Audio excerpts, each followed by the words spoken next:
Hello, hello, hello, and welcome to the Darren Grimes Show on Reasoned Live. Thank you very much for your company already. I see lots of familiar faces in the comment section. Good to be with you all as ever, my friends. Now, I'm still not over Trumpmas, as I've called it. So I've got my hat on. We've got a Trump exclusive coming up later on in which we actually go through what President Trump's team have been saying about Peter Mandelson, Lord Mandelson, as the potential US ambassador from the United Kingdom. Now, or rather the UK ambassador to the USA. And actually he's not happy and they prefer someone else. Can you guess who it might be? So we'll discuss all of these things, American themed, a bit later on. But before I bring on Alex and Connie and Chloe, the girls are late. They must be doing their makeup. Is that misogynistic? Will I be cancelled for saying that? Maybe I will. It wouldn't be the first time I've been cancelled, would it? But before we get them on, I want to go through a few stories that have occurred to me today, because I think there's a theme here. There's a theme in the Western world, the stark contrast between Trump and between the rest of the Western world, what is happening to us in these countries. It's really stark and it's really, really, I think, quite revealing. Also quite depressing, I won't lie. But let's see what you think. I'm more interested in what you have to say about the thoughts that I have. But let's get into it.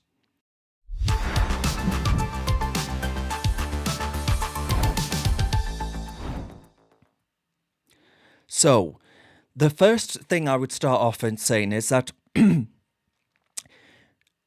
Afghanistan, right? We were told we have a moral duty, a moral responsibility to actually take in people from Afghanistan because of the fact that some of them were interpreters and all these other things that helped British troops during that occupation of that country.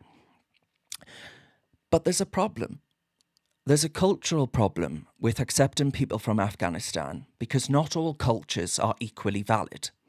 It's a statement that's considered controversial, but I think actually the proof of the pudding is very much in the living in the Western world, eating.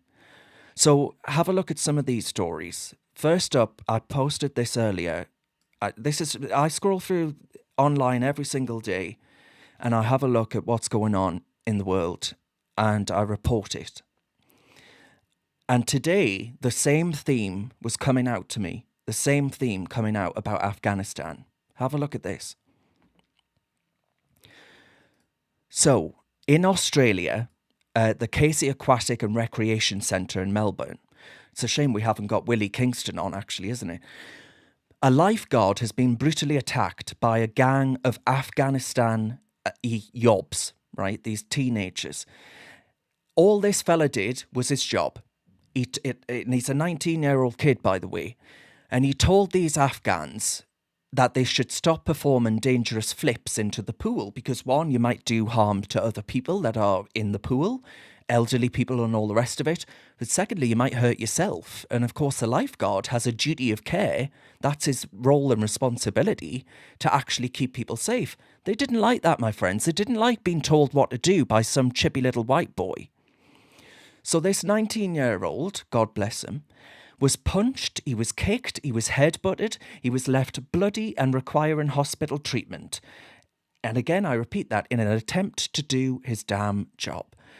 And this occurred in front of families that were using the pool, in front of children that were using the pool, and the attackers were still on the run at the time of posting.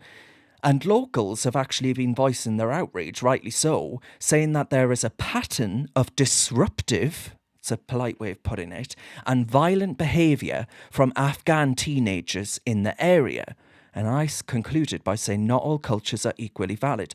So this is a little preview of the scrap that was taking place. This is the lifeguard, what the actual shirt of this lifeguard was left like. And these are the pictures that were released by the authorities showing these Afghans coming through.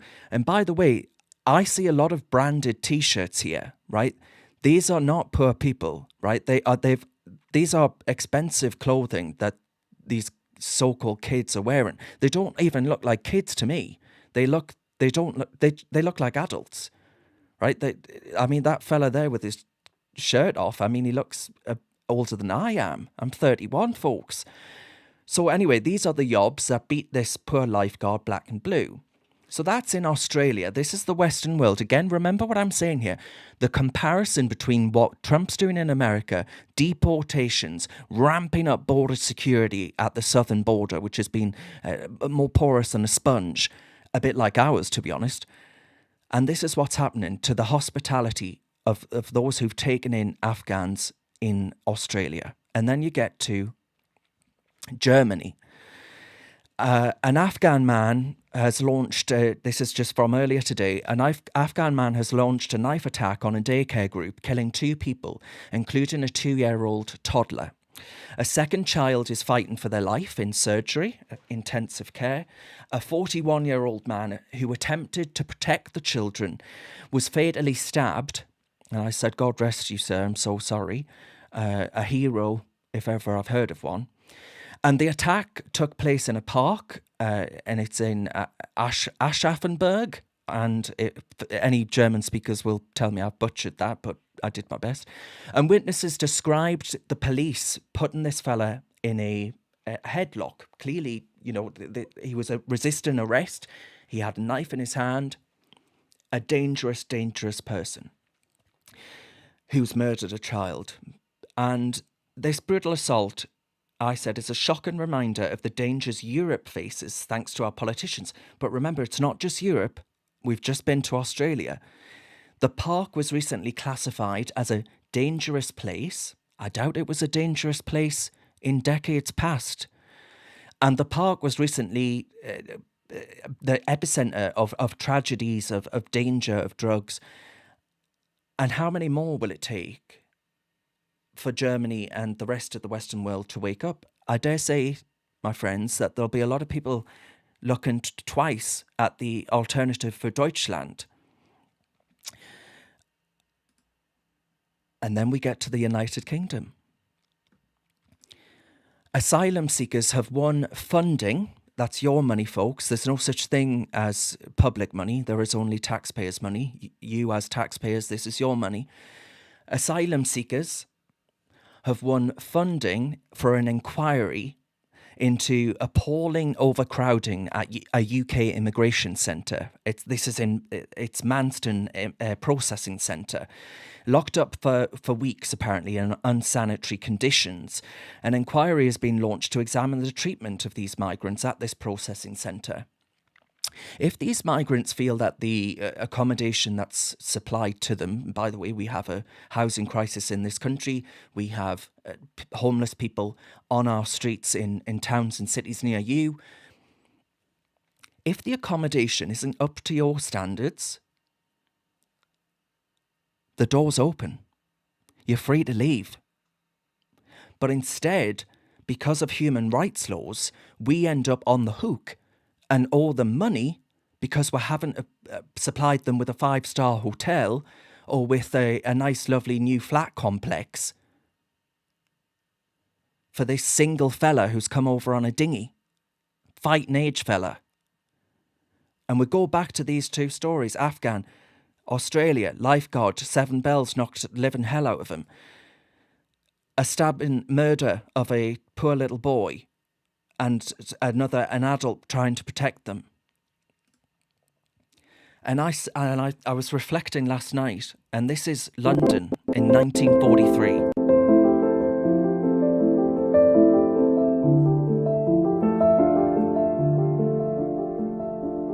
Look at it. Peaceful. Tranquil. Clean.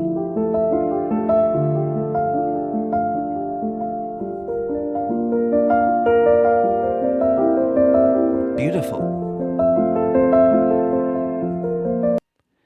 And if you consider in 1943, my friends, we were at war. This was a nation at war. This was a nation suffering the constant threat of bombardment. Well, by that point, the Battle of Britain. But you get my point. And I said, Westminster Bridge, look, if you look at the bridge there, no diversity barriers, right? There are no diversity barriers blocking the access for vehicles to get on the pavement.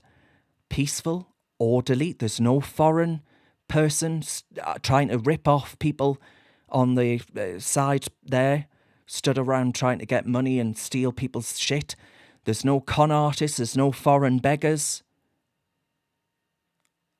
And I just think, what have we lost?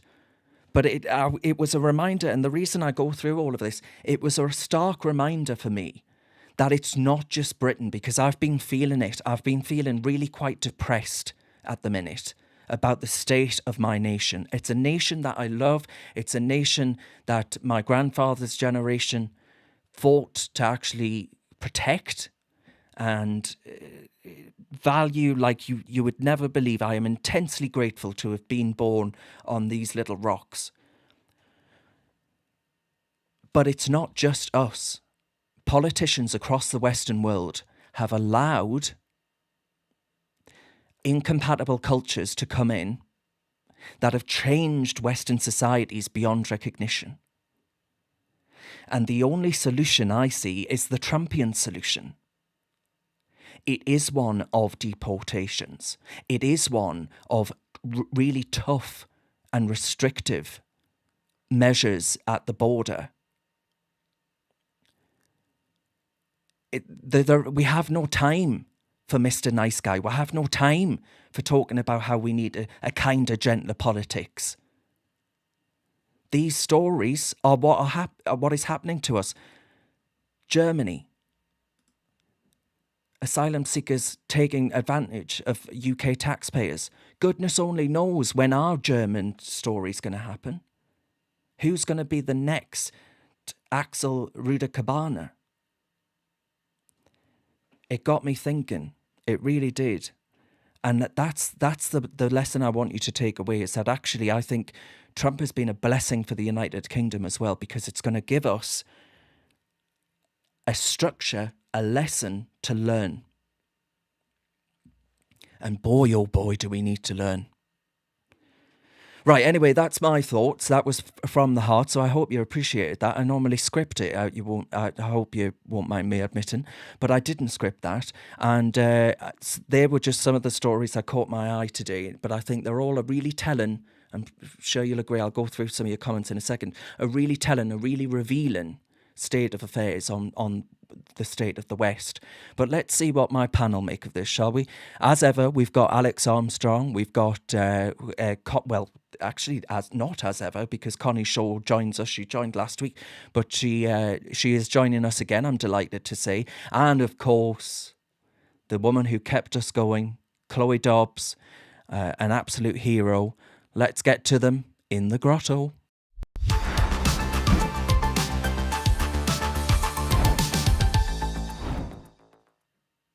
Hello, hello. Oh, who have I we're all at different heights, and there's no Alex. Oh no, no Alex. We can't have that. Wait, we've got half of Darren set in there. There you are. There you are. In the wilderness. Yes, you were. You were. Right. I'll zoom out and fix you in a second, Chloe. But Chloe, what do you make of those stories there? I mean, you must have been horrified reading about Germany. I mean, absolutely shocking. How many more of these cases do we have to have before we wake up to the fact that these cultures are backward? Okay, I'm not tarnishing everyone with the same brush and saying everyone from Afghanistan is a bad person. Of course not. I'm sure the vast majority are nice people. But the reality is that is a country which has the worst treatment of women in the world. In order for an organization like the Taliban to hold power there, it's not just them that are backwards. They have to indoctrinate the population to be able to hold power. That's what, you see this every terrorist organization, be it Hamas, ISIS, they have to indoctrinate the population. There are people who live there who have backward views. That is the reality. And I just do not think that we can take the risk allowing these people into Britain. Also, okay, I'm sure living under the Taliban is not fun, regardless of whether you are a man or a woman, but it is a heck of a lot worse for women. They are the ones who are really oppressed. I was looking at the videos today of it. Don't know if you saw the funny viral video of a guy going out to a lake in Afghanistan, and all the Taliban are with their big guns are getting on these pedalo boats. It's quite funny, that went viral. But I was looking at his other videos from him traveling around Afghanistan, and when he's out and about in the day, it's just men everywhere. The men, they're all having a great time, hanging out with their mates, going on their pedalos on the lake, doing whatever they want. Not a single woman in sight, because they're all hidden at home. No windows allowed now, remember? So I'm thinking, if we really, we haven't got much space in this country, if we really are going to take any so-called refugees into this country, I only think if we find a way to get women safely out of Afghanistan, those are the only kind of people that I would happy to have come into Britain. Yeah. There should be. You have to ensure that people coming here are culturally compatible, right? And there's a reason that the Western world is unique the world over, and that you can distinguish the Western world from the rest of it, because we're not living through this medieval culture that we abandoned many moons ago. I mean, Connie, do you feel safe in this country as a young woman? I have to be honest, and it's only my personal experience that I can go by, but having moved to Leeds, which is far more culturally diverse, you would say, than Suffolk is, where I'm from, nearly every time I have been harassed or assaulted, it has been of men from certain backgrounds. It makes me sick. And not just even people close to me, their experiences of living in London, nearly always being men of certain backgrounds, and it's like it's hard to say that without obviously offending people, because like you We've said, got to Chloe, stop caring. you have to like disclaim, obviously I'm not tarring everyone with the same brush, but like that is my lived experience.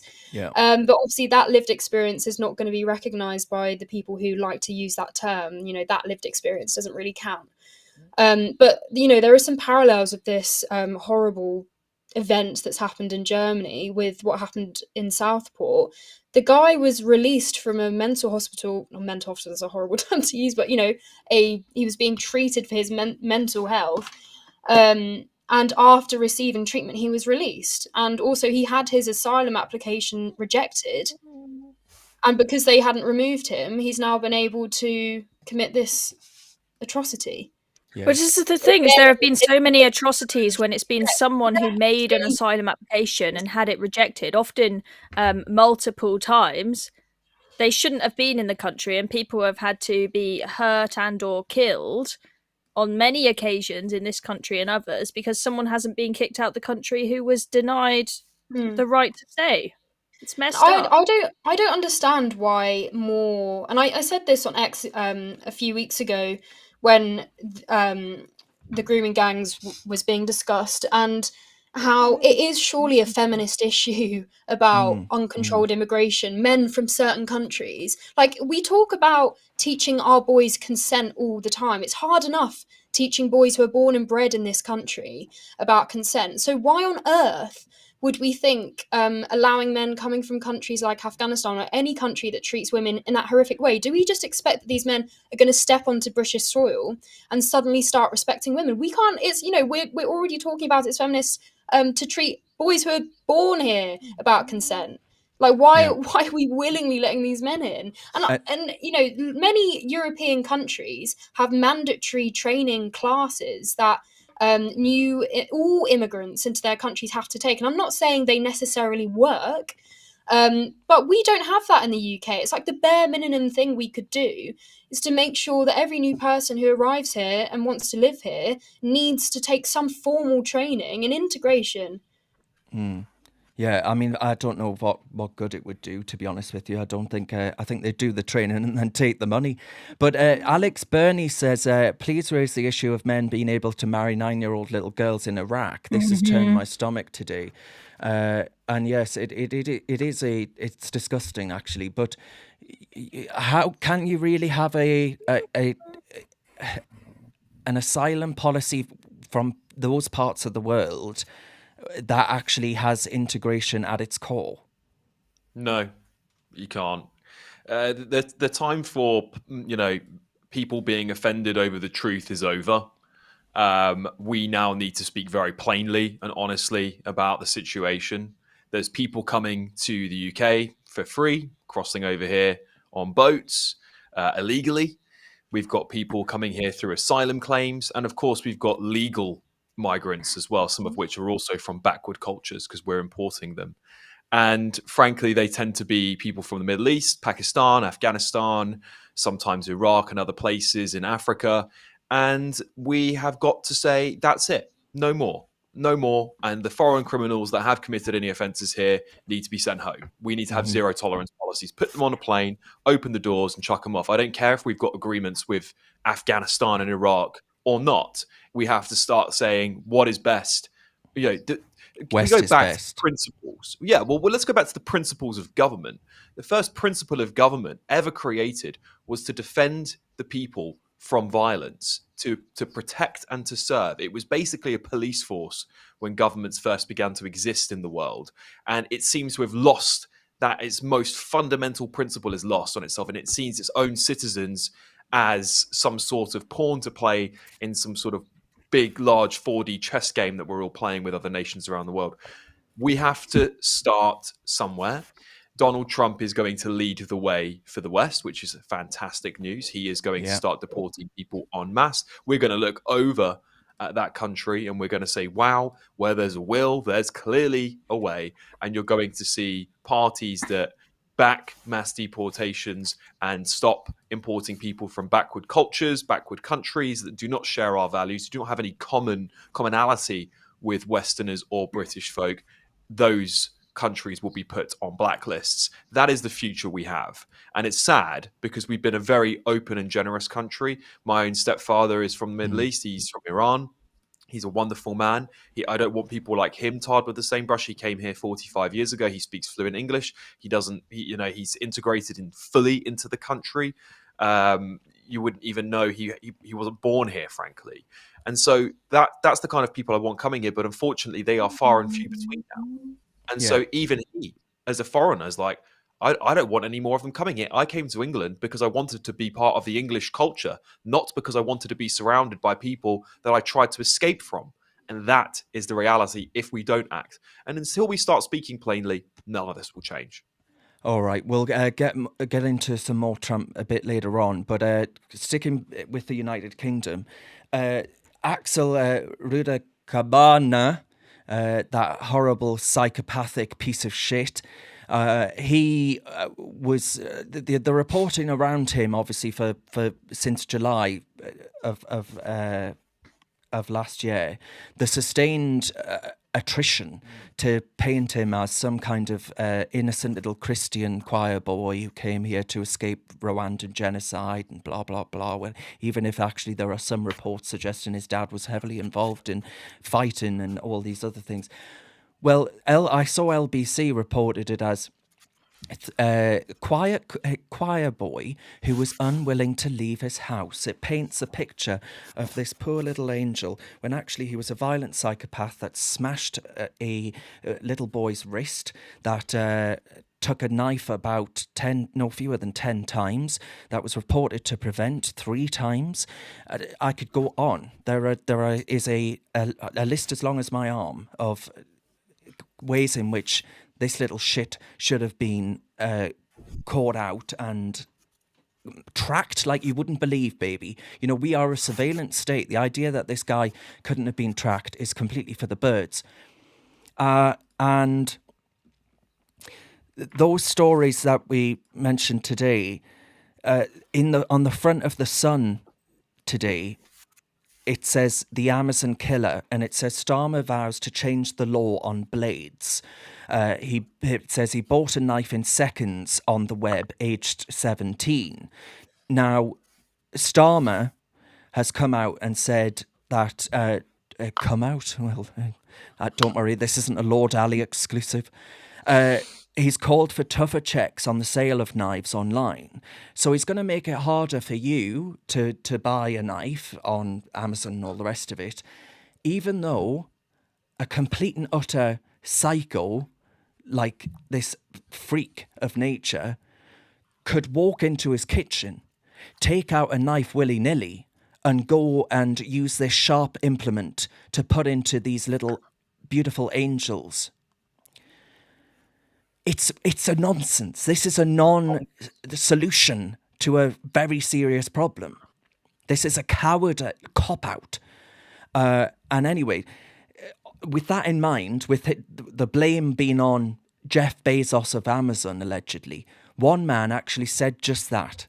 Let's have a listen to what jug-eared, red-faced, middle-class monathon James O'Brien had to say on LBC, which I assume is, torture. Lefty's backward cabal. Right, here's what he had to say. It was on Amazon that the Southport killer bought his knife. Amazon, of course, is owned by Jeff Bezos. Jeff Bezos was sitting in the row behind Donald Trump at the latter's inauguration. The man who owns the platform that still hosts and holds the footage that the Southport killer looked before he set off to that Taylor Swift dance class, he was not just sitting in the row directly behind Donald Trump. He is the guy that got on stage and did the Nazi salutes. So I am not given to hyperbole, but the aligning of these planets is at the very least notable. But what the hell can a British government do to rein them in? Because that is the fight that they've picked. It was on Amazon. So it was on Amazon he bought this knife, Jeff Bezos, and then he goes on to slag off Elon Musk and suggest that actually this platform is somehow to blame in some respect. Donald, he says Elon Musk did a Nazi salute. He did no such thing. He says, I am not given to hyperbole. Are you having a fucking giraffe? This man is only guilty of hyperbole, right? He's just said that Elon Musk did a Nazi salute. What did he call Brexiteers for all those years? 17.4 million of us that voted for British independence, that this man has smeared and derided at every given opportunity. I don't know who wants to listen to this repulsive left-wing bullshit every single morning. I would top myself if I had to listen to this depressing dickwad every single day. And he says, what the hell can a British government do to rein them in? This is the fight they've picked. So he seems to be backing that this is the Amazon killer. I want to read out this tweet from Dominic Cummings. He says, how the bullshit old media works and why nobody trusts it anymore. Desperate spin doctors try to shift the blame from Whitehall's uselessness to Amazon, and the Sun retards swallow it. The issue isn't where he bought the knife. It's how our idiocracy behaved and covered up as usual. Lucky for us, Elon Musk bought Twitter. Exactly, Dominic, I agree. Elon Musk, hero in my eyes for that worthy endeavour. But Alex, I'll start with you. This is exactly what this is: a cowardly cover-up, and I think reprehensible at that. It's trying to solve a problem that doesn't exist, in the sense that yes, everyone can buy a knife, right? You can go into your parents' drawer for your child. They're going to have knives at home. You can get a fork. There's plenty of ways to kill people with weapons. It's not, knives are not the issue. It is the cultural and, unfortunately, psychopathic tendencies of some of these people. And in some cases, it's extreme religion, extreme Islamism, let's be honest, in many cases. And that is the problem. But of course, Keir Starmer doesn't want to say that and doesn't want to do that because there's a certain vote share he has to bear in mind, as his polls are plummeting every day. In case there's a emergency general election called, they're going to get wiped out. So they're playing politics. They're playing political football. They're using political lingo to get around solving the issue. And so what they're going to do is have a long-winded public inquiry that looks at all of the failings of the Prevent program, which we know is unfit for purpose. It's been unfit for purpose for years, frankly. Even Theresa May said it all the way back when. And it's going to try and change that, try and change the definition of terrorism. Well, it still doesn't make terrorism stop. What we need to be looking at is people coming to the country, how they're raised, and actually when people report, psychopathic tendencies of young people to police, they're on a register, or more. Go further than that, because this is not a problem that's going to go away when you ban knives. You're trying to change the blame from government to companies. Same as saying these kids don't go onto Twitter and get radicalized. We're not going on social media. Normal kids aren't logging into Instagram and looking up jihadi training manuals. Yeah, they are not. They are exceptional children that do that, and I don't mean exceptional in a good way. I mean exceptional as they are a small minority, but they should be flagged immediately and arrested. This is simple stuff. That would be a turn up for the books if Alex Armstrong uses this show to come out as a jihadi. Connie, one of our viewers says, I've just lost. I got too excited at Alex coming out as a jihadi that I've lost the comment. Oh, there it is. We used to have Bears Against Evil, says Bears Against Evil. There's a gay genre and a half. He says, we used to have knives and guns everywhere in the United Kingdom, but less crime. That's a good point, is it not? I mean, regardless of what his intentions were, there is an issue with the internet. I do think there needs to be something looked at. Like, at the end of the day, there are unfortunately always going to be people who are going to have psychopathic tendencies and commit atrocities. But if they had less access to, how are they getting access to this stuff in the first place? But the Prevent thing in particular, as far as I'm aware, there were stories at the same time when the way that the timeline works, when Axel Rudibakana was being reported to Prevent, and then it was decided that his case wasn't serious enough to take actual action. As far as I'm aware, Prevent visited a child in Newcastle because he filmed a video of himself shooting a Nerf gun, and then there was another case of going around to a social worker's house because she owned a Viking helmet, and they deemed that as a reason to be suspicious of far right extremism and an early warning sign of extremism. That's a really good point. That is a superb point, actually. I'd forgotten about that kid that got done there as well, or rather investigated. He didn't go to prison. But yeah, it's terrifying for a little kid firing a toy gun. And that the woman who let that other social worker who let her son go interrailing when he was 15, she's now on a register for social services. Yes. And that was a massive story. I have to say, sorry, Connie, I have to say, for those listening right now, it is not me making those noises, I promise. I just want to be sorry, my dog is clear. Complaining again. He has just been outside literally right before this, but right. Sadly, okay. He's been napping for the past 5 hours and has just woken up and he's ready to play. Okay. We'll try and constrain him. Yes. And who did? Oh, Chloe, I need to go to you. Yeah. What have you made of what's been said? Yeah, I was quite surprised when I walked into the supermarket today and I looked at the shelf full of newspapers, and it wasn't just the Sun. It seemed like most of them, or at least a significant number of them, had along the lines of what the Sun had right across the front pages. This whole spin on, he got his knife from Amazon. And then that clip from James O'Brien being like, how do we rein in these evil people, Jeff Bezos and Elon Musk? It's just ridiculous, and no one's buying it, okay? We are fed up of the gaslighting. We were gaslit once, okay, with Keir Starmer, well, them telling us it's not terror related, them telling us, oh, he's just some choir boy, Christian choir boy from Cardiff. Okay, we were lied to once, and now they're trying to lie to us again, saying, oh, this wasn't to do with them, this wasn't to do with the fact that he was referred to prevent 3 times and nothing was done. Oh, it's because he was able to get a knife off Amazon.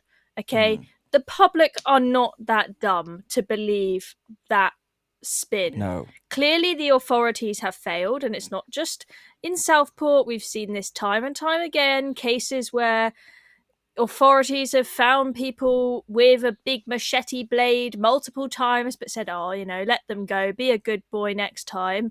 And then they've gone on to murder someone. Someone's lost their life who did not need to lose their life. I'm just fed up of it. We're sick of the gaslighting. It needs to end. And it denies Rudy Cabana of his agency as well, right? It suggests that he's not an autonomous actor, that he didn't make these decisions himself, that almost he was compelled, by some, I don't know, Harry Potter-esque spell to go and do this horrible thing. He was in complete control. He did this himself.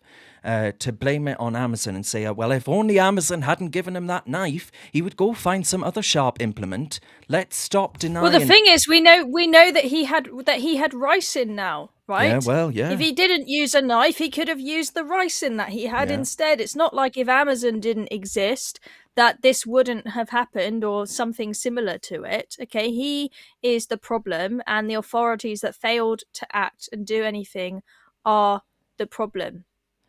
I think especially after everything that happened with the grooming gangs, where we saw, similar cases of authorities being told this individual is dangerous over and over again, but them just turning a blind eye.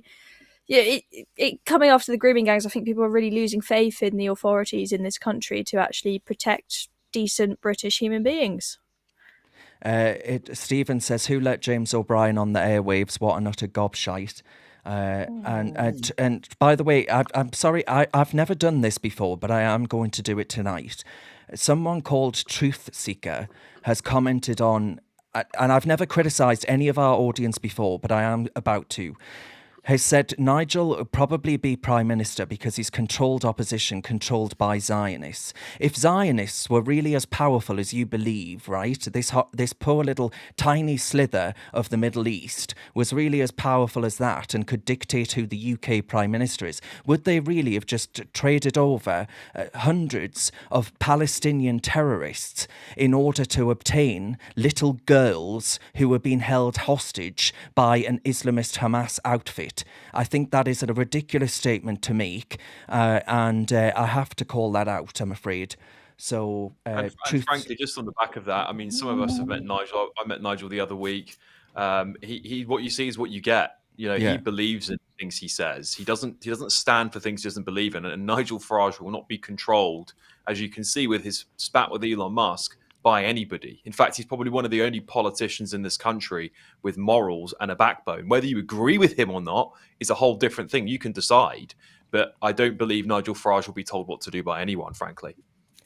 Eamon has a good comment. He says, I bought a set of kitchen knives from Lidl. They are very sharp. Making this an Amazon thing is ridiculous. What next? Ban off an off license for selling an arsonist a box of matches. It's a good point. Very exactly. True. Right, okay, exactly. What have we got next up for you? We have... No more James O'Brien. No more James O'Brien. Don't worry, I'm not going to do that to you. I'm not going to. There's a limit. Exactly, there is a limit, and for me, it's normally 0 seconds a day. Right. So Rachel Reeves, our very competent Chancellor, who hasn't at all ruined the British economy and hasn't at all been responsible for a massive increase in borrowing costs that we've experienced today, wiping out any headroom that she had in her fiscal statement, and also ushering in more tax rises to come. And they're already talking about what they're going to do to pensioners. So joy to her, eh? You go, girl. First female chancellor. Woo! We'll never have one ever again. Woo! Diversity. Woo! Inclusion. Woo! Rachel has branded Rachel, that's going to get clipped up now. You're lucky it was off camera. Yeah, that's what Elon's doing right now in that clip. Rachel Reeves has branded Elon Musk a troll as the Chancellor risks reopening the feud with Labour's feud with the world's richest man. She says that I think maybe the comparison might end there because actually there was a comparison made between Rachel Reeves and what Elon Musk is doing within Doge, the government efficiency department that has been set up under this Trump administration. And it's because she has hinted at scrapping regulators in a drive for growth. She says she thinks the balance has moved too far on regulating risk. I'll believe that when I see it, right? Because socialists, if there's one thing they like doing, it's regulating the hell out of everything. And to add to her misery, Tesco have come out today and said that Rachel Reeves' tax raid has put Britain's food security at risk. Britain's biggest supermarket, which Tesco is, has said that actually the Chancellor should halt the introduction of this tax in order to safeguard British agriculture. The Chief Commercial Officer, the CCO, said, "This is not just a debate about individual policies. The UK's future food security is at stake." And actually, I was watching an ITV drama on a farm the other day, and it actually highlighted quite well the plight of farmers in rural communities at the minute. So, my heart breaks for these people. But Tesco isn't the only one. 3 supermarkets have actually said, I think Asda's joined them since this article was posted. But Aldi and Lidl have come out as well. Morrison's. But I'm just... Morrison's have they? Yeah. We reported on the news a couple of weeks ago. Yeah, very good. So, a whole load of them coming out and saying, actually, this is going to put food security at risk. So things aren't going very well for Rachel Reeves. And I wonder if that's responsible for this. So a new poll is out, More in Common polling, and it's data from collected. The last set of data was collected 2 days ago, so on January 20th, and it shows Reform at 25%, the Conservatives at 25%, and Labour at 24%. I don't know who the hell the 24% still voting Labour are, to be quite honest with you. Public sector, it must be train drivers, and that's the state of affairs that we're in. But do you think these things are related? Do you think actually, if I was Rachel Reeves, I'd be delighted if someone compared me to Elon Musk, because she's clearly totally useless. Elon Musk, she's more like a sort of, I don't know, a Poundland interpretation of efficiency drives. She wouldn't know efficiency drives if actually someone turned around and said, we're going to actually ensure that, which America are doing, by the way, ensure that actually it was Milei that's doing this in Argentina, ensure civil servants are up to scratch by making them retake a new test, and they'll be gone if they're not. Rachel Reeves would never do anything like that. So is this all a sign of decline? They say that a government has 9 months to get through radical policies before actually the steam starts to run out, and then they plateau throughout the rest of the parliament. Well, it's been nearly all of that now. So is this it for them? Chloe? I mean, it's not looking good, is it? I mean, this is pretty shocking for them to be as low as 24%. And, as you say, Darren, I don't even know who those 24% are. I think there will potentially be more people to move across. Although that being said, the big YouGov poll that came out suggested that Reform are making their gains from stealing from the Conservatives, as opposed there aren't that many people switching from Labour over to Reform yet, but I think you're going to start seeing that as people get more and more fed up. It's going to be harder to steal people from Labour, to convince them to shift over, people who consider themselves to be, say, lifelong socialists. Reform, Nigel Farage might not be that appealing to them, but it might be the case that eventually they do move over. This whole we're going to scrap regulation thing, as you say, Darren, I believe it when I see it. I think it actually, as good as it may sound, I think it coming out at this point, rather than it, say, having been a big pledge before the election, it just reeks of desperation. she's clearly on the way out, absolutely desperate to do something to turn the sinking ship around. She came into power thinking, oh, easy peasy, big capital gains tax hike, that will sort it all out. And it didn't occur to her that millionaires might leave the country. It's all gone very wrong, and now she's just desperately pushing out any headlines she can to make it look like she's doing something. I'm not buying it, and I don't think the markets are either. Yeah, on that point, Chloe, you said that about Reform taking seats from the Conservatives. If you look here, this is a GB News study of Reform's new heartlands, as Farage set to decimate Labour strongholds. Well, if you look here, obviously this is a part of the world I know quite well. North Durham, where I'm from, that's going to apparently go Reform. Bishop Auckland's going to go Reform. Washington and Gateshead, Reform. At Sunderland South, Sunderland Central, that's Bridget Phillipson's seat, by the way. Oh, no, it's not. It's Lewis Atkinson. Sorry, I got that wrong way round. Sunderland South is Bridget Phillipson's seat. And Easington and Hartlepool. And then they'll keep Spennymoor and they'll keep the City of Durham. I mean, obviously, they'll keep the City of Durham. It's all students. But the other parts of the world, you're seeing what are considered Labour seats that are turning over there.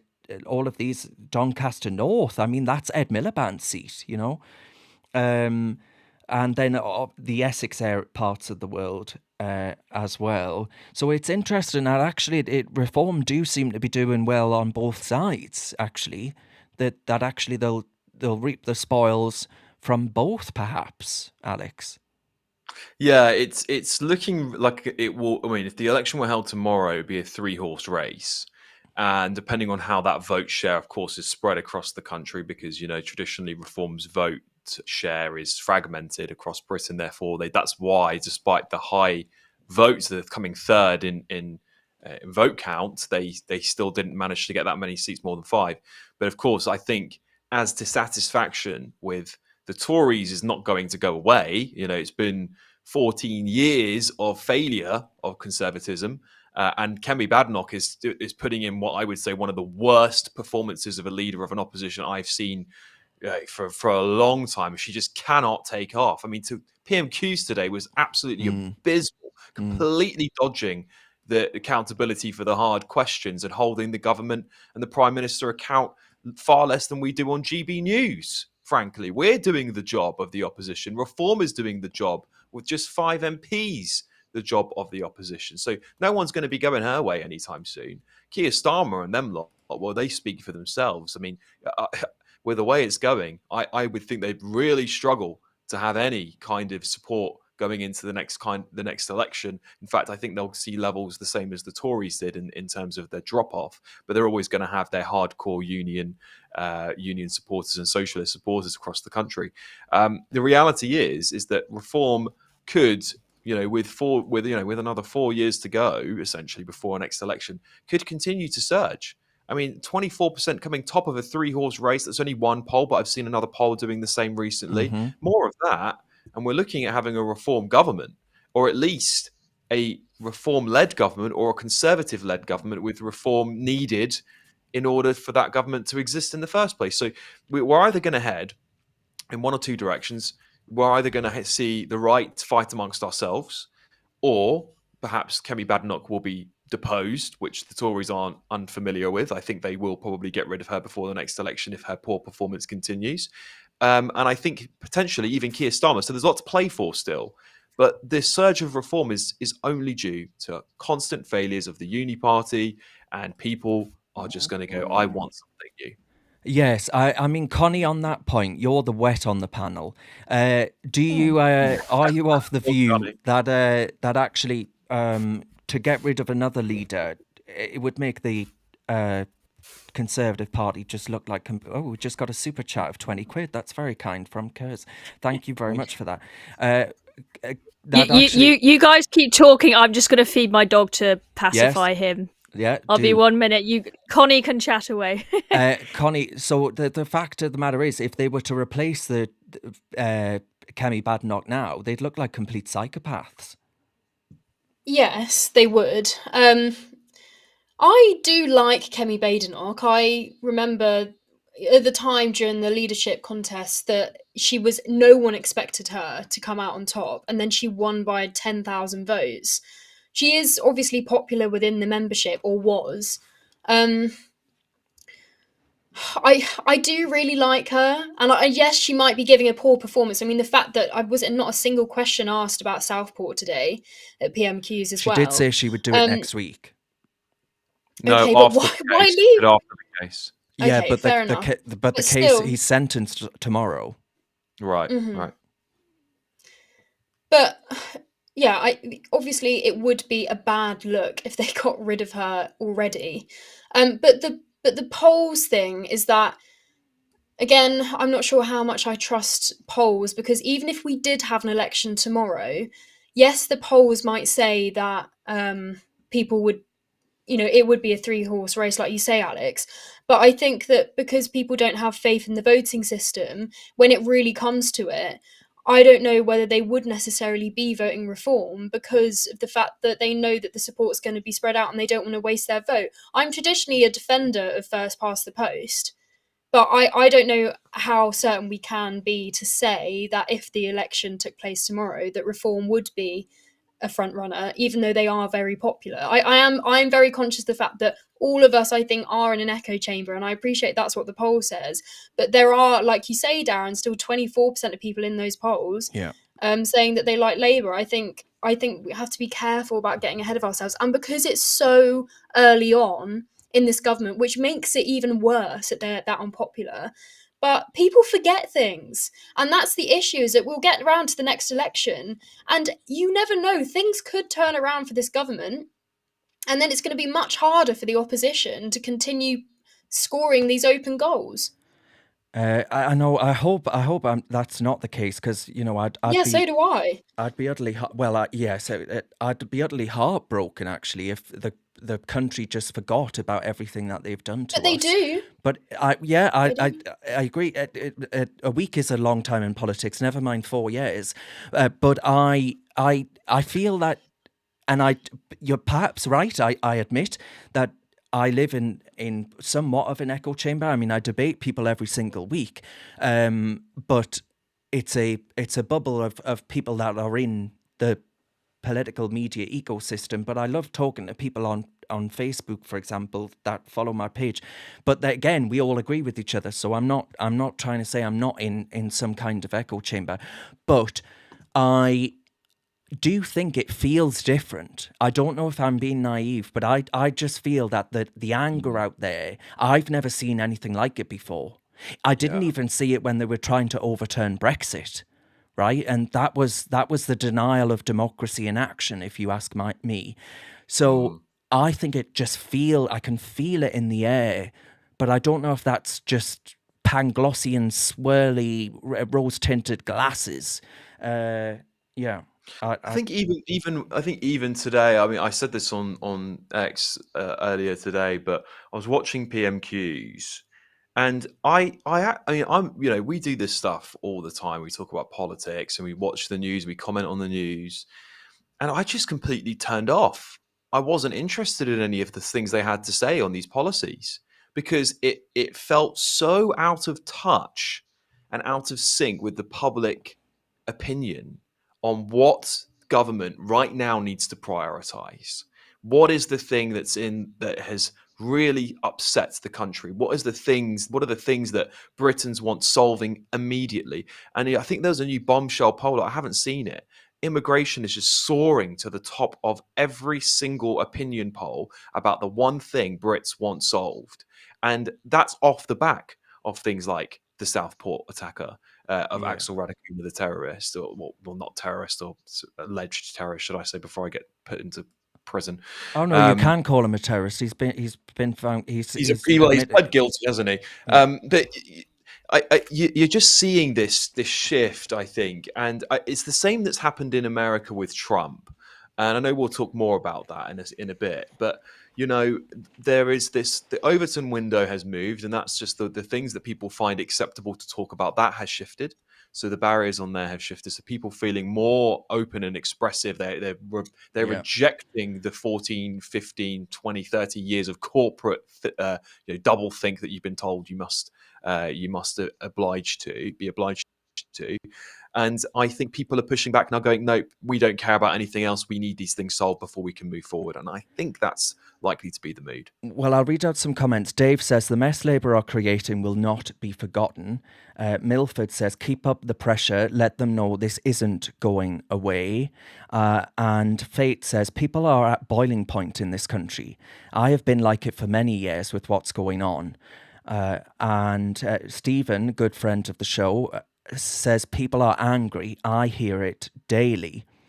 And DW says, Fate, it's brewing. The anger is brewing in response to Fate. Alex says... I mean, I think there's never been a bigger disparity between what people in this country want and what politicians do for them. Yes, I would agree with that. People are always going to be disappointed by politicians. And as you say, Darren, often we're looking online on Facebook, on X, and you might get the angriest people writing comments. But I really do think that people in this country, including people who normally are not really that tuned into politics, are starting to get quite furious. And to not only have politicians fail to deliver what you ask, but to gaslight you, to dismiss you, to call you names like far-right thugs, okay, for being concerned about genuine serious issues in this country, it is absolutely infuriating, okay? Look at the whole hoo-ha we've just had about the grooming gangs. We had that poll given to GB News that said that 76% of the public want a national inquiry, yet Keir Starmer still stands there and says, oh, no, we just need to implement the ICSA report. National inquiry is not what we want, it's not what victims want. It would be useless. Okay, it's completely at odds with what the vast majority of people in this country want. And people, that then leads people to think this is a man who is just doing what suits him and his agenda and his reputation, rather than actually being a politician who does his job to serve the people of this country. Yes. Lindsay says, it's just my opinion. Things are different for a reason. We've never seen so much turmoil in our lifetime. I feel we are about to turn a massive corner in our history. For me, very exciting indeed. And Lindsay, my darling, I am always desperate for optimism, so I appreciate that more than you could ever know. And Scott, who sent a super chat, thank you, Scott, says, bottom line is our government are on effing thin ice. Well, right, okay, I'm going to get to our big interview. Otherwise, I'm going to keep you here until Kingdom Come, and Chloe's dog is going to eat, I don't know, the whole house out. But right, we'll get to it and see who's in the hot seat. So tonight in the hot seat is Errol Mo, coach, who is a senior member of Republicans overseas, and he has the ear of many people within the Trump world, the Trump administration. And he joined me from Los Angeles. Don't worry, he isn't Meghan Markle or Prince of Harry Windsor. He is a sound chap, and his analysis I thought was really pretty revealing. Let's have a listen.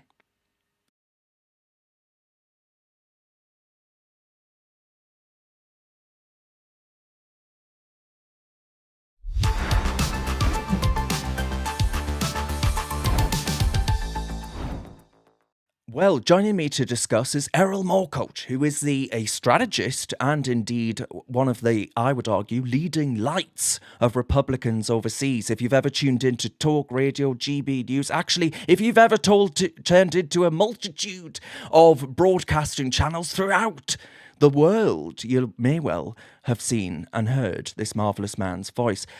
Errol, thank you so much for joining me. I just nearly had you over a picture of the bishop there, which would have been a total disaster, wouldn't it? There was that Operation Warp Speed, wasn't there, at one point? Well, actually, I would argue the last 2 days have been Operation Warp Speed for this administration. Oh, absolutely. I mean, we hit the ground running beyond the pageantry and all the goodwill going into the inauguration. We had the executive orders on deck, an hour straight of signings, revoking a lot of things, whether it be energy, blocking of pipelines, whether it be allowing funding for settlers in parts of Israel, totally across the board changes. It was something that was historic. We reaffirming the fact that two genders exist in America, that shock. the military is not going to be run by a wokerati, the one flag policy, no more BLM flags hanging at our embassies. But then we quickly saw with Trump this morning, he's already started to work on detente with Russia. He just had a truth that went out there basically saying we can have this the easy way or the hard way. So we went through the domestic caveat of all sorts of differences and changes, but now it's time to deliver on that international stage to our global audience. And that's where I think the warp speed is going to continue, because a lot of things can be taken care of domestically with executive orders, but internationally, a lot more nuance, a lot more deal making, and that's what Donald Trump's going to bring. But domestically, we're thrilled. I mean, America's back, baby. We've got fifth industrial revolution coming. We have cryptocurrencies. We have a green revolution in nuclear power. All of AI needs compute. Compute needs energy. Yeah, you see 3 Mile Island, a lot. So 3 Mile Island nuclear reactor, Microsoft just put billions of dollars to restart it. Google has commissioned 3 new builds for nuclear reactors. I mean, this is how you bring costs down. When you buy an apple or some food at the grocery store, you're not paying for the item. You're paying for the cost of picking it and transporting it and refrigerating it. And all of that is really just tied to hydrocarbons. And if you can bring that cost down, you can bring things down for everybody. So it's everything from executive orders to starting the international sphere, and then looking at some of these like low-hanging fruit that we can take, because the Biden administration ran this country sadly into the ground, and it's a lot of pieces we have to pick up. I want to go back to this woman. So I think to me, Errol, I will say this loud and I will say this clear. I think this woman doesn't worship God. I think she worships Marx. I think she is a Marxist. I think she cares about identity politics. And actually, I was sort of delighted in a really macabre way to learn that actually it's not just the United Kingdom's church that is going off the straight and narrow, but actually the churches in America seem to be woker than goodness only knows what. It's less church and laity, worship and laity, but instead whackery and wokery. So this is what she had to say. And my friend John in Northern Ireland tweeted this. He says, as a gay man, I would have fully supported President Trump getting up and walking out of this service, an official service that it was. This bishop is a far-left activist and abused her position. She should resign. Now, for those that haven't seen it, let's just have a quick listen. Make one final plea, Mr. President. Millions have put their trust in you. I doubt she did, and by as the you way. told the nation yesterday, you have felt the providential hand of a loving God. In the name of our God, I ask you to have mercy upon the people in our country who are scared now. There are gay, lesbian, and transgender children in Democratic, Republican, and independent families. Some who fear for their lives. And the people who pick our crops and clean our office buildings, who labor in poultry That's just farms and bollocks. meatpacking plants. You know, that's just so not who true. wash the dishes after we eat in restaurants and work the night shifts in hospitals. They may not be citizens or have the proper documentation, but the vast majority of immigrants are not criminals. They pay taxes and are good neighbors. They are faithful members of our churches and mosques, synagogues, wadara, and temples. I ask you to have mercy, Mr. President, on those in our communities. So she goes on and on like that, and then Trump responded saying, well, actually he was questioned immediately afterwards by the media, and he said, I didn't think it was a good service. And I'm like, yeah, that's the understatement of the century. But he said on Truth Social, the so-called bishop who spoke at the National Prayer Service on Tuesday morning was a radical left, hardline Trump hater. She brought her church into the world of politics in a very ungracious way.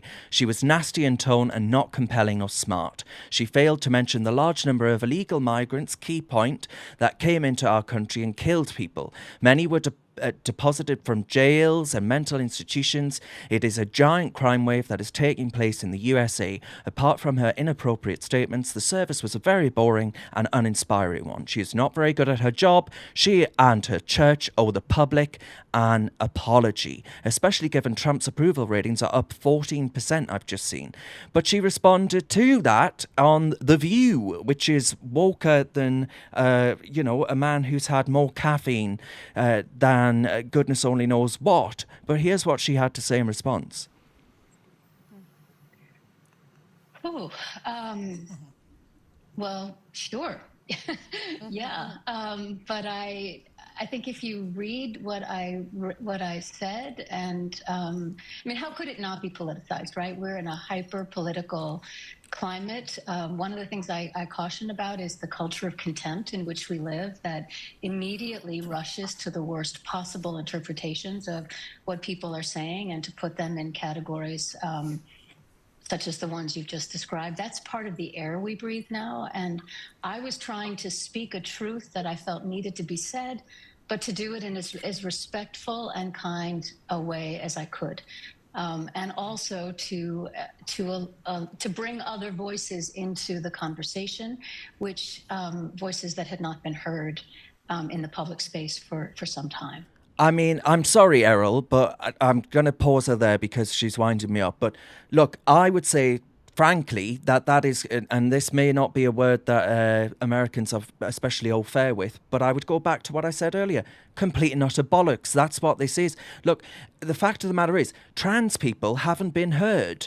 I guarantee you, we've spoken about barely anything else across the West for many years now, right? Trump has had to actually put into law to say that there are only two genders, two sexes that actually exist, male and female. You cannot change that biological, immutable fact and truth. The idea we haven't spoken about these things is for the birds. The idea we haven't spoken about the immigration issue as well, the complete and utter collapse of border controls at the southern border that's led to, I remember that very infamous case of the Venezuelan guy that murdered that beautiful girl whose name you're going to remind me of, Errol, because I've very badly forgotten. Lincoln Riley, I believe. Lincoln Riley, you are absolutely right. That is her. And to me, the idea that we haven't spoken about these issues, and it's so disingenuous, is it not, to say that these are the people working in our hospitals. But actually, no, many of them are going into crime. Yes. It's. I'll put it in a few ways. Number one, I'm an immigrant to America. This is incredibly offensive to act as though me and everybody who came here legally are somehow akin to people who broke the law and committed crimes by coming in illegally. So number one, she uses the word immigrants as though it's a blanket term. I'm sorry, that's not true. And I'll go even farther. 30,000, I'm from Turkey originally. 30,000 Turkish guys came across the Mexican border in the last couple of years. Middle-class guys who bought a ticket to Mexico and said, I'm just going to go for it. Okay, that's 30,000 guys back in Ankara and Istanbul who are on the waiting list, who filed their paperwork, who are waiting to legally come to this country, and their trip has been completely stopped because of these cheaters. These are border cheat, economic cheats. And I'm not saying they're all like evil criminals and whatnot, but the fact of the matter is, if one American is killed, that's one too many. I grew up in Virginia. One of my father's neighbors, his wife was killed by a drunk driver, happened to be an illegal immigrant. Did that man want to kill the wife? No, but if he wasn't there, it wouldn't have happened. But let me go a little bit farther, because the next part really pisses me off. When she says these are the people who pick our crops and wash our dishes and this and that, that's the argument the Confederacy made for slavery. You're telling me that you are going to actually advocate to have a subclass of marginalized, economically abused people who are going to work in these menial jobs, and you're going to romanticize the poverty they're in? You're going to make it as though that's a great thing. We could have guest worker systems. We could have IDs. You could have a situation where people don't have a past citizenship but could still work here. But instead, to insinuate that we need these people to cut our grass and clean our toilets, well, that is an insult to those people. And those people are good people in most part. And to hear that almost Confederate argument. When I was at Berkeley 10 years ago, they were doing the same thing. Who's going to clean your toilets? And I said, man, that's the worst argument you could ever make. And then you put that all together with her sermon and what she did about gay and lesbian and transgender. I don't know anybody in the Republican Party who wants to do any harm to anybody of any sexual orientation. I know gay and lesbian members of the Trump mega wing of the party. I don't personally know any transgendered members, but that's maybe just the circles I run in. But the idea that we're somehow trying to hurt them is also very offensive. Just because we believe in two genders, that doesn't mean that we're against gays and lesbians, and that doesn't mean we're against transgendered people who are adults and doing their own thing. The biggest thing that our group has ever said is, if you're under 18, you can't get a tattoo without your parental consent. So probably doing body modifications to this degree, also you need parental consent. Once you're 18, bro, go and you live your life and there's no stress. Stay away from the kids, and then don't come and do the drag shows for the kids at the library. If it was about social good from that, you would go to the nursing homes, right? You would go to other audiences. So don't seek out audiences that are suspiciously that give people suspicion. And that's really all it is with the transgender community. A couple small caveats. I don't want my fiance or my neighbor's new young daughter to go into a bathroom when there's perhaps different people in there. These are the problems we have. Nobody's trying to eradicate anybody or eliminate anybody. And so that's divisive rhetoric coming from her. So the way I saw it, she said anti-immigrant, pro-slavery, and it was a very bastardized explanation of how she thought that Republicans feel about gays, lesbians, and transgendered people, which is just, my neighbor had a LGBTQ for Trump sign on the back of his truck. He's like, the most red-blooded American guy you'd ever meet. And, it's not the real narrative. And she's sort of speaking in these coded terms to her group of people who buy that nonsense still. And the worst part, I'll just end on this, is that they make the Confederacy argument. They make the argument basically for slavery. And I think it's disgusting. Yeah, well said. I mean, I think actually her saying that this was politicized by President Trump, this was an entirely political speech, and it was deliberate. She knew that this would be a launch, a platform launch. She's done every media interview that's been asked of her. The idea that she's shying away and thinking, oh dear, this wasn't meant to be political. This is nonsense. Of course it was meant to be political, and it was a deliberate smear, as you say, against the millions and millions of people that voted for the Republican Party last year. So, yeah, I think she has done the church a real disservice, actually, and she ought to be ashamed of herself. But I dare say she's actually luxuriating in her newfound fame on the X platform and Blue Sky. She's probably very popular on Blue Sky, this sort of lame liberal platform. All 10 people on that website. Yeah, exactly. I'm sure Whoopi's on there or someone like that. Anyway, right. You mentioned actually earlier, but I want to just finally touch upon what it was you were saying, just to elaborate for our British audience.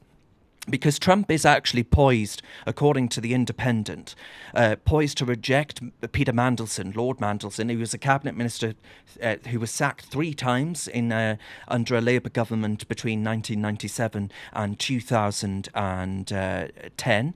And he's now Lord Mandelson. And Trump apparently is poised to reject him as ambassador to the US unless serious restrictions are placed on his activities. The incoming president is minded to reject his credentials as the UK's ambassador, with reports of splits in Downing Street over the actual appointment. A source in the Trump team told The Independent that actually there's a possibility that they approve it conditionally. There would be a very short leash. What would you say to those of us in this country who are very pro the United States of America, and I would put myself in that camp, and are deeply concerned about this damaging a deeply special relationship? I would say that there's two levels of it. So one thing to be positive to start with is that above the fray here, we have our Five Eyes, we have our multinational agreements, our navies, our Air Force. So when it comes to serious life or death things, I don't think this impacts it.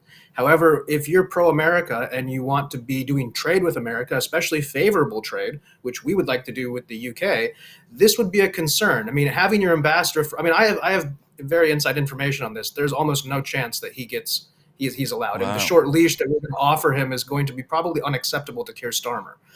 If they accept it, it would be an incredible show of bending the knee, and I don't think they'll accept the short leash we would actually offer him. So I'd be shocked if he got in. But then you could maybe think about it. We would like to deal with anybody else, somebody who hasn't said the the crude What about things Nigel that he said. Farage? Oh, we'll take Nigel. We love Nigel. I've had fights with him a couple of times. He's a great guy on a personal note, but then you see what he's done. He's a movement builder. He's an exciting person. He gets people invigorated, and he's somebody who the Americans happen to like, and Trump happens to like. So if you want to, who has the president's phone number in the UK who can call him and text him right now? It's Nigel. Nigel has the direct access to the most powerful room in the world, and nobody else in the UK has that. And I know maybe some UK people are not fans of him, but if you're fans of actually producing results, look what he did with Brexit. I mean, this man single-handedly led the charge from the outside. He's an operator and somebody who we'd love to have as an ambassador, but we need to get rid of Keir Starmer. I don't know. What's the time frame on that? How long do we have to wait for that? Or is there a... Well, I mean, the position needs to be filled, right? So this is because obviously the new administration is in now. So this is something that needs to be decided pretty quickly. I mean, according to the Mar-a-Lago source that told The Independent, it seems that the Starmer government is trying to play a game where it sets up China as a fallback for a relationship with the US. I mean, that is so, as I'm sure you'll agree, that is so profoundly damaging on a national interest level, because the Chancellor has just been to China, where she was basically, as you just said, the analogy that you paint there, the image of her on bended knee, that's what it felt like, the begging bowl to the Chinese. So it's concerning. I would caution that based on European precedent. Look what the Germans did. The Germans got on their hands and knees, sold out their entire industrial economy. And then I was just at the Euro Cup. The Euro Cup was sponsored by BYD. They're selling Chinese cars in Germany, German industrial base getting shellacked. All of their multinationals, do you think they brought that revenue back to Germany? No, of course not. So what's going to happen if the UK does that? Same situation. You're going to get taken advantage of. The crown jewels of your economy will be stolen from you slowly. And people in the UK will likely, as they did in America in the 80s and 90s, sell out the working class if they can. Big multinational companies do that, and China's going to make big offers for it. And so it's a dangerous game. You can work with with America, or you can go and work with basically the adversary of everything we believe in. I mean, it's concerning, especially if you consider Hong Kong. You guys are supposed to defend Hong Kong. Yeah. And then what happened there? Yeah. It's not super exciting it would be a terrible thing for America. It'd be terrible for us if you guys became, on the Chinese side of things. I mean, it would be a great win for the Chinese, but you hate to see it, and you have to believe as we believed in America. This is the first time in my life that I've been in the majority of the country. I've always been in the minority. The same thing can happen in the UK. There is a silent majority that has to exist of people with common sense. I'm not saying people who share everything that you and I are talking about here. You don't have to agree with us, but you could say, hey, you know what I don't want? Crazy gangs in my cities, open borders with just hundreds of thousands of people, drug dealing, and weird stuff with kids and gender and all just normal stuff. And if you can get on board with normal stuff, then you can get on board with America, because we're trying to be a common sense country, and America changes so quickly. It's an adaptive country. The UK is the same way. In the innovation tech sector, it's super cool. The idea that Silicon Valley and London can have this main line of innovation in an innovation hub and all sorts of great things that are going on. So it would be a shame to have this awesome moment in economic history ruined by somebody like Keir Starmer, who I'm not quite sure what his economic background is, but it doesn't seem to be. Oh, nothing good. No, nothing good. Yeah. Believe me, he is a technocrat through and through. He's a lawyer, not a leader, and it's appalling. Exactly. It's the absolute worst. He is so technocratic that it doesn't bear thinking about. But listen, Errol, I've got to say one more time, I'm absolutely delighted that 45 and 47. It's happening, baby. Yeah, look at that. Never surrender. We must never. And actually, I hope we in this country get a backbone as well. But Errol, thank you very much for giving us that analysis there from Republican Overseas, which I think, actually, I love you guys. I really do. So thank you very much, Errol. No, thank you so much for having me. Big fan of the show. Excited to make America great again and see the UK join us. I mean, it's going to be an awesome 4 years. Absolutely. Let's get on board and let's take it forward.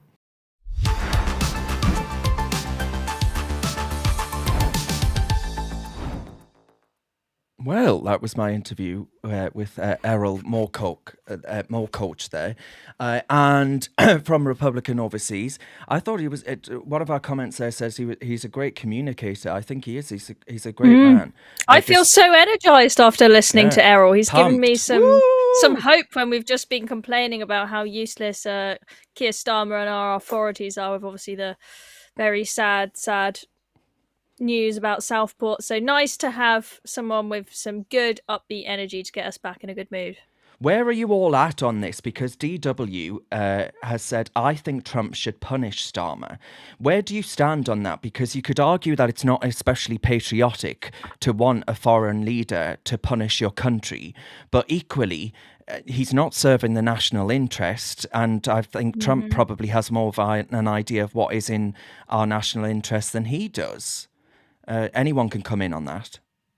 Well, there was a good GB News article on this yesterday saying that Keir Starmer will now feel like the leader of the opposition again now that Donald Trump is in power. Donald Trump, he's a much bigger, more powerful figure than weak little Keir Starmer. Trump will be able to, if he wants to, push him around and give him at least very strong advice of this is what you should do, this is what you shouldn't do with China and everything else. A lot of it depends on what Trump decides he wants to do, if he wants to get involved with the UK or not. I think there's a good chance Elon Musk will push him to get involved with UK matters that are frustrating Elon Musk. So maybe Elon Musk will ask Trump to put pressure on the UK government to have a national inquiry into the grooming gangs. Elon's been very, very concerned about that. And I don't know what the threat will be, but I'm sure Trump can say something. You do a national inquiry or else. And if I see you lock up one more person for a tweet, I will do X, Y, and Z. He could do that if he wanted to. He's a very powerful man. And Keir Starmer is very weak in comparison. On that point, guys, about whether Trump should punish Starmer. I mean, I don't know what DW means by that. I have to say, I assume in there is crossing a line. Like rid of Mandelson, I'm all saying, I'm all for saying that Elon Musk commenting on things that are going on in this country is not. He's not trying to, as much as he is, he's not deliberately trying to influence our politics. But I think it would be inappropriate for Trump to, I don't know, sanction the UK or like to try and do something, it's not going to help. I don't think it's going to help anyone if that happens. I think we need to rely on our own opposition to hold the government to account, which I think they're doing. Yeah. Alex, I mean, where are you at on that? Oh, Alex, you're on mute. Beg your pardon. That's right. As much as I disagree vehemently with Keir Starmer, the only way to punish him would be to punish us. Yeah. And that would be through economic tariffs, which I know he's exploring across the world and many other ways. The reality is Donald Trump loves Britain. He constantly, I don't know if you all saw that video of him all the way back when he was on a jet reminiscing on his time with the Queen. And you can just see the love he has for our country. He clearly is, he's got a lot to focus on in America, first of all. But he will eventually turn his attention to Europe. And there's a lot to be desired. And look, I actually think what the reforms he's pulling off in America will have a knock-on impact because those big, massive corporations that are falling in line like dominoes all of a sudden, you've got Zuckerberg, Google, Bezos, all of them scrapping DEI left, right, and centre, trying to get on with the Trump agenda. That's going to have a knock-on effect here. And we'll start seeing that play itself out through our policies, through people. As much as the Labour government would like to push back on that, I think they're going to find it very tough. And eventually we'll start to fall in line somewhat with Donald Trump as well if we want a good trade deal. So it will really come down to whether Starmer wants to punish himself and whether Starmer wants to punish us for not aligning with Trump economically. The report today suggests that actually he's going to put tariffs on Britain because of the 15% levy that we've placed on American social media companies. Exactly. So, the stupid decisions that have been made. it's not Trump punishing us. Trump is a businessman. It will be whether he can get a good deal out of Britain. And another thing I just touched on, because he's talking about Canada's the 51st state buying Greenland. Anyone who's been in business knows this is an anchor. I don't think Donald Trump really believes Canada is going to be the 51st state of America. I don't think he would even want that. Second. I think what you do in business is you put the anchor. It's like saying we will have a no-deal Brexit if that's the last thing on the table. You put your anchor right at the very top and go, hey, this is what we're going to do if you don't comply. And that's how you trade. That's how you deal in business. Donald Trump is a businessman at the end of the day. Matthew has a very forthright view on Facebook. Matthew says, Trump should rip Keir Starmer a new asshole and then shove him in it. Well, that's not my words, not my words. That's one way of putting it. Right, okay, we'll move swiftly on.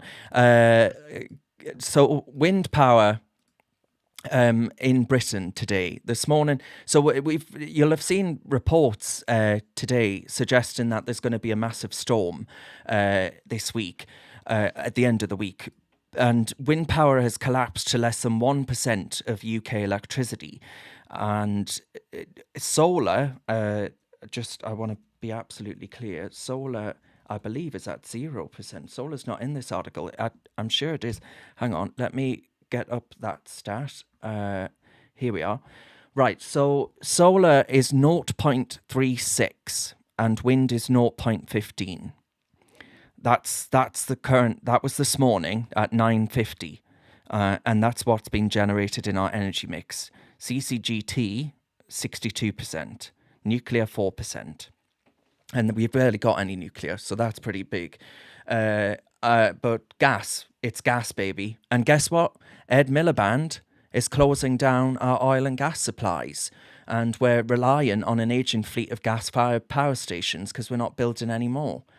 He said he would take £300 off our energy bills.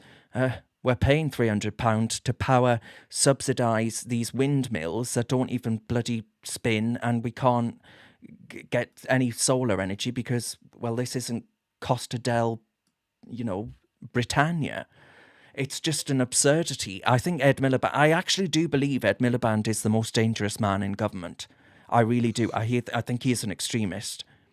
I think the buck always stops with the party leader. He's what decides the actual output of the energy policy. Is he listens to what Ed Miliband says and decides whether that policy should go through. So I think the most dangerous person is always the one that lets the clowns run the circus, so to speak. Yeah, and one of our viewers, Relentless, says it's better to make a bed on a solar panel to find warmth. You're not going to get any other warmth from it. I think that's a fair point. Stephen says Ed Miliband is an eco-psycho. And Alex says wind turbine blades can't be recycled and are creating unairable land when chucked underground. Yeah, that's a good point as well. And they, of course, they're whopping great amounts of steel and cement that you need to create these things. And guess what? We've closed down our steel industries because they're too energy intensive and they can't afford to operate in Britain.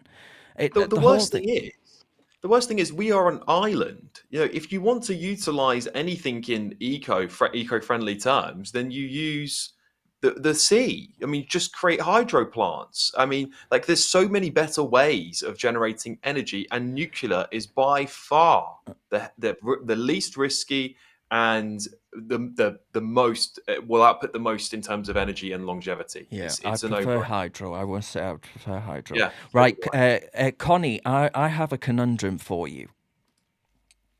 You are a thinker, and I have some thoughts about this video that I came across online earlier this week, and it shows police officers confronting a man who covers his face up because he spots a police vehicle with a camera. And they have to notify you that you are being recorded. So there would have been some signage above this camera alerting to him of this fact. So he decides to mask himself up, which, by the way, people did in London every single week on these hate marches in the name of Hamas, and also what Muslims do every single day. But I very much doubt they stop someone in a hijab. But have a watch of what he had to say and then give me your thoughts. Yeah, Right? Yeah. Can I picture out with you? No, thanks. Okay. Why are you covering your face like that? Why are you following me? Sorry? Why are you following? I'm asking you to talk to you, that's all. Just because you've come through an area where there's a facial recognition van, you've covered your whole face up like that. Well, maybe Can we see your face? maybe it's because I don't consent to being on there. Oh, right. Okay, why is that? Because I think it's a bit of a government overreach. Oh, right, okay. That's fine. Can we take your details down, is that alright? Nope. No? Okay. Where are you from? No comment. Alright, okay. Why are you so concerned about it? No comment. Do you not think it's a good idea? No. You don't? So by getting facial recognition of people, to get identification of people, you don't think that's any good? No, the thing is, we live in a country which is free. We don't have to carry ID. So we don't live in a state where the police have the right to see your ID willy-nilly. This takes away my freedom because you're IDing me without asking. Do you know that actually works? No, I'm not interested in your propaganda. Alright. It is propaganda. You're going to say, oh, it's good for crime. Yeah, maybe on 1-2% of the time. But in exchange, we have to give up some freedoms. But This will not identify you unless you're wanted by the police for specific offences that we're looking for yeah, at the time. that's what you tell me. But there's many occasions where government and police lie about the true intentions of technology, policy, and it comes to light maybe years later that it was misused. So at this point in time, where it's a new technology and it's only just in a trial period, I don't fully trust that the technology is being used for the reason you say it's being used. So, Connie, I'm very interested in your thoughts because Ollie has just commented in and said that it's a bit Orwellian. We are one of the most surveilled countries in the world, right? So surveillance cameras are on almost every street corner that you can think of. Outside properties, Ring doorbells and all these other things. And whenever there's a crime these days, the police actively ask for Ring doorbell footage. We are on camera most of the time we're outside, even inside our own homes these days. So I think perhaps to say that you don't consent to being filmed, well, I'm afraid, Bucko, you've got no chance of that if you want to actually leave the house. But where do we draw the line here? Because I don't think those officers would have actually stopped someone on a Palestinian march or someone that was wearing Islamic garb and covering their face. I find this a bit selective, and I do feel that this man was very reasonable. Yeah, I think the man was reasonable, but I do also think that when it's a matter of national security, I've thought about this topic a lot before, and the first time I actually saw a sort of campaign against this sort of thing was at the Battle of Ideas, and my first reaction was, well, hang on a sec, this is about national security. Why would if it is true that the only way he would be identified is if he's already wanted, I don't think that is a bad thing, as long as, like you say, Darren, it's being applied equally across all types of people, regardless of what garments they're wearing for whatever reason. I'm sure this man is not wanted by the police, but yes. There needs to be a good, when we have this technology and when we have horrific crimes being committed in our country, I don't think it's necessarily a bad thing to be able to recognise people in this way. I understand I understand it's Orwellian. Yeah. But we are in a crisis, you could say, when it comes to our safety. Yeah, Alex? I'd just like to jump in here because I understand what Connie's saying. There's certain circumstances where you feel maybe after a terrorist attack or something important or even something we saw in Southport, you may want, if someone's on the run, facial recognition rolled out to protect people and to identify the person quickly, which never seems to be the case with these facial recognition cameras, by the way. They only seem to ever be used when things are at peace. Remember that acid attacker who no one could find for days and days on end. But the scary thing is that actually the High Court recently had a ruling on facial recognition cameras in the UK and their use of them, going all the way back to 2012. And police who've been ordered to delete this data of people who are not criminals, have been keeping it still to this day. and this was only came out in December 2024, just a couple of months ago. So the reality is that the police are keeping data of your face and your profile when you're just going about your daily business on their database, and whether you like that or not, it is an overreach, and it's a breach of your civil liberties. It's a breach of your liberty to anonymity, your liberty to be able to go about your day without the police having to keep your data. And the more and more we normalize this behavior from the police, and they don't use it when they should be, the more and more you have to ask yourself is, why do they have my data? I'm not a criminal, and we shouldn't treat ordinary citizens of our country like criminals, because it is the 0.1% of people in this country that are causing the crime, and the rest of us just want to get along. It's probably not an accurate statistic, by the way, but most of us just want to get along with our daily lives without the government interfering with us. I don't think that is treating that person like a criminal. And you guys might think this is a really awful take, but I'm not actually completely against the idea of having ID cards like other countries do in Europe. We talk about not knowing where people are from and, are you a citizen or not? I don't think it's a bad thing. And it would also get rid of accusations about... What would you say the difference between a passport and an ID card is?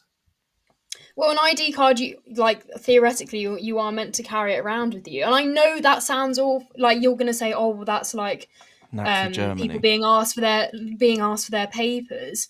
But I don't know, like, we want to have a serious discussion about knowing who is in our country and what they are up to. If it's going to stop someone like Axel Radical Banana, like I've just got it banana. I can't remember how to pronounce his last name. But like, if it's going to stop someone like that, and I know there are so many other, if it is, I'm all for stop and search, for example. I don't think it's that different. No, I think stop and search is useful, and you're right. It's not different in that respect. But I think the reality is it wouldn't have stopped someone like Axel Radicani, because we've seen the way the police have treated that situation just there. My fear is that actually it's being weaponized against easy targets. This man clearly walking about his business through the high street, clearly has got nothing to hide. He's not he doesn't have to give the police his face and his data. He's entitled to walk away, and he's being accosted by them. What we tend to find is that the police he's not being accosted by them. He is. I don't think that's a fair... Give me your name, give me your details. He's being harassed by the police. That is not how they... I think he was being very reasonable, and I also think the police were being very reasonable in this case. They had a very civilised conversation, and as far as that video shows, he was able to walk away without them forcing to do anything. Mm-hmm. They explained to him what they were doing, and I think it's extremely... I find it very disturbing unless the police have good cause for them to interrupt the daily life of a citizen. But we don't know what's going on. We might, Darren's... It was either you or Darren was saying, these things only happen when we're at peace. Yes. But we have no idea. We the fact that they discovered plots to blow up Taylor Swift's concerts last year led to them being cancelled. As awful it is, it's good that they were cancelled and they found those plots. We have no idea what's going on. So to say it only happens when we're at peace is against the point of them happening. Chloe, before you respond, Chloe, I'm just going to read out some comments. Scott says either everyone can cover up or nobody can. Richard says it won't be used to detect terrorists. It'll be used against people who don't conform with the government. Truth Seeker says government-imposed crimes justify government corruption. And Ollie asks, when was Magna Carta written? And Stephen says, can these cameras see through certain garments? So we're obviously talking about certain garments of religious faiths. Obviously not. It's selective by its very nature. Yes, Chloe, what do you make of that? So I think I'm kind of on the fence as to whether we should have these cameras. I think realistically, if they exist, it's probably not going to affect my daily life that much because I'm on CCTV all the time. But I think Alex makes a good point, which is that probably these are used when it's a quiet day and there's nothing else to do and you've just got to get through your shift and you want an easy day, you think, oh, we'll just sit there, put the van up, put the cameras on, and we'll go annoy some guy who decided to put his hands over his face when he walked past the camera. Complete waste of time. You know, we saw this in lockdown. We saw police who are bored on their shifts think, oh, we're going to go after that person because they're having a cup of coffee sat on a bench. They're not... They've interrupted their exercise, their legal exercise, to sit down for a moment. I had during COVID, you weren't allowed to see anybody else, but the Prets were open again, and I walk up to the coffee shop, and just as I'm walking into the queue, somebody I know happens to also be walking into a queue. We hadn't arranged to meet, but I just said, hi, how are you, on the way into Pret, and sure enough, police car pulls up, man jumps out, screams at me, are you in the same household? And I'm explaining to him, look, I'm literally just walked up to get a coffee. He's like, I don't buy that. You've been in lockdown long enough. You know the rules. He gets his notepad out and he's about to write me a fine. I eventually talked him out of it, and he said, but if I see you guys one more time. And you just got these people who they've got power issues, and when they're bored on their shift, they'll just go after people. And you know, you might say, Connie, oh, you know, what harm are they really doing going and have a conversation with this guy? You know, I have to say, and I'm quite a tough cookie. The couple of times in my life that I have had the police come up to me and talk to me about something, you know, it does definitely raise my heart rate and make me pretty nervous when you've got a policeman come up to you. You think, oh my gosh, what have I done? Am I going to be arrested? You know, your mind thinks to the worst. I don't think that the police going up to someone and, you know, sort of grilling them just because they put their hands over their face is really fair. I think that this is just silly. I don't necessarily think it's a bad knife crime and whatnot.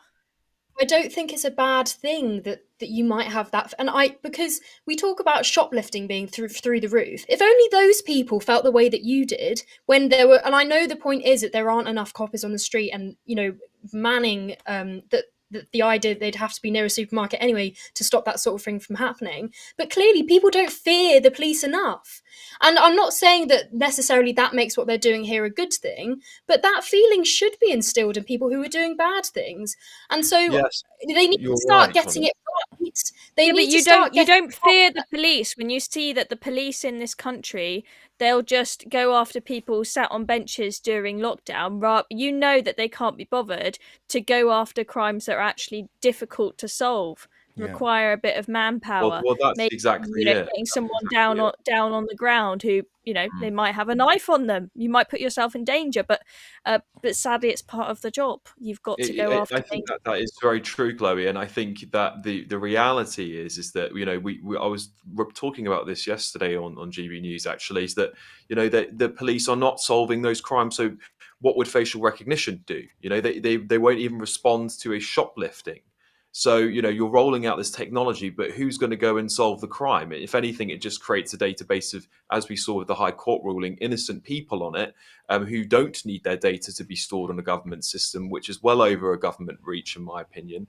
If you're an innocent citizen, sure, maybe you don't mind. Well, I've walked through facial recognition areas before, no problem whatsoever for me. But at the same time, I would very much like to know that my data has been wiped off of the government's systems, because I don't trust the Home Office, which constantly loses people's data, constantly can't find illegal immigrants that they've got on their register. I don't see why my data should be stored on there when there's legal criminals running around the country. And we've had issues with like Chinese hacks and whatnot getting data from the government because the systems are not secure. So if they're going to have our data, at least deal with it properly. They lecture us about GDPR. I just got a letter in the post saying if you don't sign up for some GDPR thing by this deadline, we're going to fine thousands. I just worry that the genie is out of the bottle. I just think that this technology is out there. As I say, we are already on camera all the time, everywhere we go. Alex Marmon says, if you have nothing to hide and cooperate with the police, they will let you go. Only those that have something to hide are uncooperative. I mean, to be honest with you, though, you know, during the Black Lives Matter stuff, when I was threatened with arrest, this was from an activist copper who quite liked the Black Lives Matter movement. And I do worry about the abuse of power. So, and where do we go with the idea of a social credit system where, you lose access to products and services if you haven't been a good citizen? I worry about that kind of direction. And perhaps that it sounds like hyperbole, but I never thought we would be locked in our homes on 3 occasions, and we were. I don't know. But interesting discussion. I enjoyed that. Thank you very much for having it. I want to end on a note of optimism. And this isn't a form of optimism from Alex Armstrong. Ha! And Alex Armstrong posted this picture, and it's from Davos. It's from the World Economic Forum, and Olaf Scholz was giving a speech on how he wants to kill free speech in Europe. He said, we have free speech, but not for the far right. Well, therefore, fucktard, you don't have free speech. And because everyone's far right these days, everyone and their bloody gran. And it's half empty for Olaf Scholz's speech, the German Chancellor. I mean, he is about to lose his job, but, all the same, it doesn't seem like and they've spent good money on this. They've had David Beckham. I saw Mel B there. I'm not quite sure why Scary Spice was there, but, each to their own, whatever floats Klaus Schwab's boat. And it's empty. And Alex said, the World Economic Forum is finished. Half an empty room while the German Chancellor is talking. They're so toxic and exposed that nobody is even showing up anymore. The WEF will be nothing and we will all be happy. And because of course, the famous quote of you will own nothing and be happy. Now, I thought, yes, well, maybe Trumpian, the effect of little Mr. Trump is having he's not that little, he's very tall actually, he's well over 6 foot, but is having an impact. And bearing some fruit. And, the sooner that we stop having these horrible meetings of globalists who get together and talk about how shit they're going to make our lives and how we should eat bugs. I mean, I would rejoice at that. I would rejoice. Why isn't Keir Starmer in that room? I mean, he said himself he prefers Davos to Westminster, That's so true. I'm surprised he's not there thinking, I wonder what anti-free speech laws I can bring in Britain. Ooh. He is going. I believe he's going. But what was even funnier is at the end of this video, which is a recorded video between Klaus Schwab and the German Chancellor, is that Klaus Schwab goes ahead and asks the audience, have you got any questions? He asks about 3 times and not a single person raises their hand. It's just complete silence in the room. So I really think that these insane people who've been trying to set this sort of neo-liberal agenda across the West, it's just falling apart so rapidly. I mean, this room would have been packed 5 years ago, and they can't even fill it up for one of the leaders of the West. But there you go. Why are they doing a talk on free speech? It's meant to be the World Economic Forum. Well, it's their version of free speech, isn't it? No. Yeah. You may talk if you agree with us. Yeah, no, I think Chloe's point is, why are they talking about social issues and the right to freedom of expression at an economic forum, right? What does that have to do with economic policy? Exactly. This is the thing, is when you expand an organisation to do far more than it was initially set out to do and what everyone initially signed up for, then people are going to get frustrated. That's what happened with the EU. It was meant to be just, a trading cooperation, and then it expanded and expanded and expanded to infinitum, and now it's losing popularity. Well, thank you very much to each of you for getting involved, and let's hope that Trump is the start of the fight back, for not just for the United States of America, but for the Western world, because we are in dark, perilous times, and we really do need to start that pushback against what's happening to our nations. Stephen asks for Alex to be sacked, because Stephen has just written in saying, Darren, are you going to get Willie on again? So, Stephen, I had no idea you were so fond of Willie. So everyone loves a big Willie. Yeah, everyone loves Willie. He's not that big, actually. He's quite short. I think he's shorter than me. Little Willie. Anyway, little Willie. Your defense of facial recognition cameras has definitely caused a stir, Connie, because you've got a new nickname in the chat. Connie, someone's calling you. Connie. I've been called far worse things. It's always very funny because people at uni think that I am the worst person. I'm this far right. Someone accused me. I don't understand why you're on this far right lurch. And yeah, this was they know that lo I'm and behold, considered you're a leftist communist. in other circles. This is a breath of fresh air for you, then, being called a communist.